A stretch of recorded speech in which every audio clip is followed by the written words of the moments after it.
Sul, welcome to Lavender's senior year. We're going to go back to her school, and as you can see, her teacher has had a slight makeover over the summer vacation, and Lavender is wearing just the school uniform. She is not part of any clubs. That's just not something that she's interested in. She is an attentive student, and as you can see, she's paying attention while some other people may be falling asleep or daydreaming perhaps. But Lavender's really trying to get good grades. She has competition with her, I call them cousins, but they're aunts and uncles, her mom's siblings, because they're all really good students and they always seem just almost perfect to her. But she tries not to compare herself. Yeah, but she really does. So she does want to have good grades, and right now she is an A student, so that is really good. She's been working hard. She studies. She gets a little stressed being at school because she is a loner sim, and so being around all these people does get a bit stressful at times. She takes the school bus, and so right then sometimes getting to school and coming home from school are stressful for her. But she just tries to focus on the course material and study and do her best. And when she has her exams, she just goes into the library beforehand and studies. She does try to sit kind of away from some of the popular kids. And her teacher, Ms. Broke, has started a study group. So they work on studying during the lunch break because Lavender's not interested in really going around and socializing a whole lot. So she just does her homework, studies, sits with the teachers, and she just ignores if people call her teacher's pet or anything like that. She just doesn't really care. Now, the thing is that her little sweetheart, a person she has a crush on, he's in class 2, and he likes to go out and hang out with other people. But Lavender just does her thing at school. She does what's required. So here's another view. This is the afternoon class, and this is just a kind of a sample of what her senior school year looks like. I forgot to mention I always have her get the senior lunch. I think it's like the cheapest simoleon option, and I feel like that's just what she would have. So she's having afternoon class. One of the things I do like about high school years, and I'm not sure it's because I have mods in them or not, is that the classes that she studies actually increase skills. So she has some Salvadoradian skill, and she does like social studies before and some of those things. So that is neat that they do increase their life skills. So when they finish high school, they won't just be having no skills at all, which I think is just not realistic. Anyway, so here she is. Their day is coming to an end. It's funny, she chooses, sometimes depending on the subject, she'll sit in the front of the class, sometimes she sits in the back of the class, and look at school day's over, and I forget what that gal's name is, but she always heads out right away. So Lavender has changed her clothes. She brings them in her backpack that you don't see, and she's going to go wait outside, and she meets up with Gideon after school. So she's going to meet up with him, and she's calling her mom to let her know she's going to be a little bit late.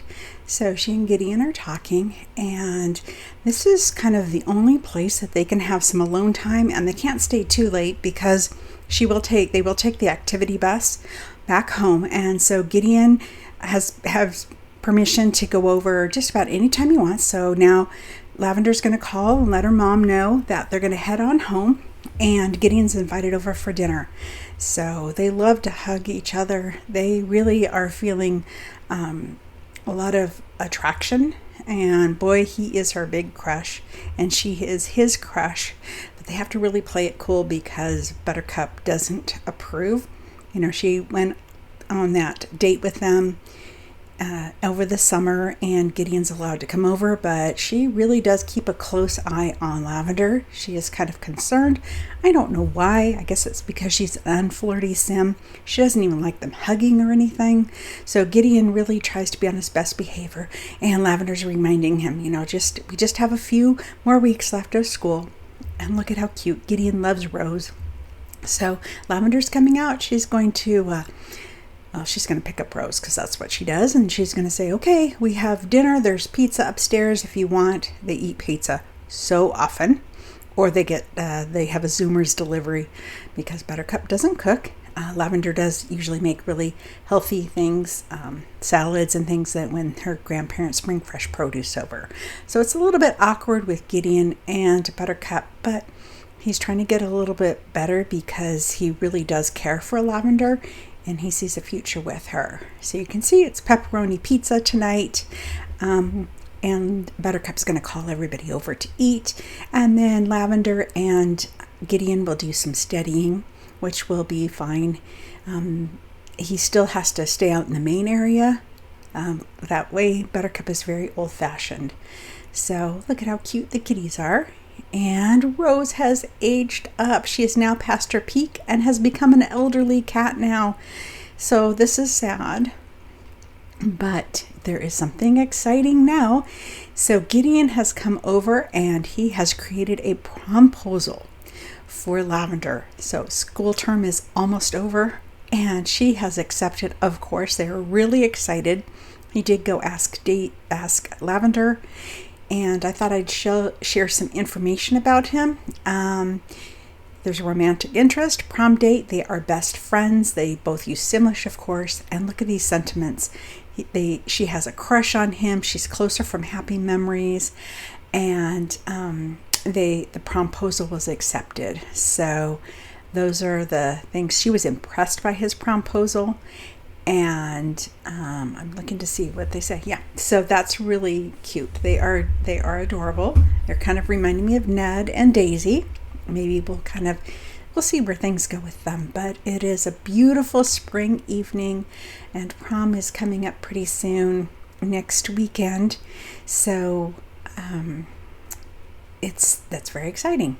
And of course the weeks are short but in their lives. But look at this, just beautiful Brindleton Bay weather. I think it's so pretty. So far everything's going well. I don't have Lavender doing any fabrication yet. She has a fabricator, but she has been knitting. She really loves to knit, and she's been increasing her knitting, and just with all her school activities she doesn't have a whole lot of time. So we're going to go ahead and end this episode here. I wanted to just kind of share what's going on with the other Bloom family. So Basil is a startup entrepreneur, and Luna is writing children's books. And there's the Keene family. Noah's now a nonprofit director, and Blossom is a mega influencer. And then Callie and Cole are children now, and they are learning to be model citizens and contribute to the betterment of Brindleton Bay. And look at the Bloom family. Here they are. Ned and Daisy are expecting once more, and I don't think I'm going to be able to show them in right now, but they do have twins, so they're going to have 9 children total. So you can read that if you want. I think you can see his secret, and I'm thinking I'm going to play them off camera with this whole family. Anyway, go ahead and add this here. So as you can see, Ned is back talking with Dr. Eric Cole, who's letting you say, you know, Ned, you've been here, this is your 8th visit, and I'm getting ready to retire. I was just a young doctor when you had your first child, so let's go in and have your last. So of course now Ned is freaking out. But what's this? It's a baby boy. Oh, they have twins. So welcome Briar and Bay, twin boy and girl. And this is going to be the last trip to the hospital for generation 1. And here is their family tree, as you can see. It would have been nice if it were in order of when they were born, but it's not. So we have Buttercup and Gen 3, which is Lavender, of course. And then we have Blossom, who has married Noah Keene, and their children Callie and Cole. And we have Basil, who has married Luna Villarreal, and their daughter Camellia. And then we have Brooke, who's not involved in any relationships right now. And then Birch, who is engaged, and we'll see him later on. And we have Begonia and Bryony. And Bryony will be graduating high school in a couple of years, and they will all be grown up. And then we have twins Briar and Bay. So that is it for generation 1 and 2. I hope you enjoyed watching this. If you did, if you'll like and subscribe and share, leave a comment, let me know what you think. Until next time, have a simtastic day. Dag dag.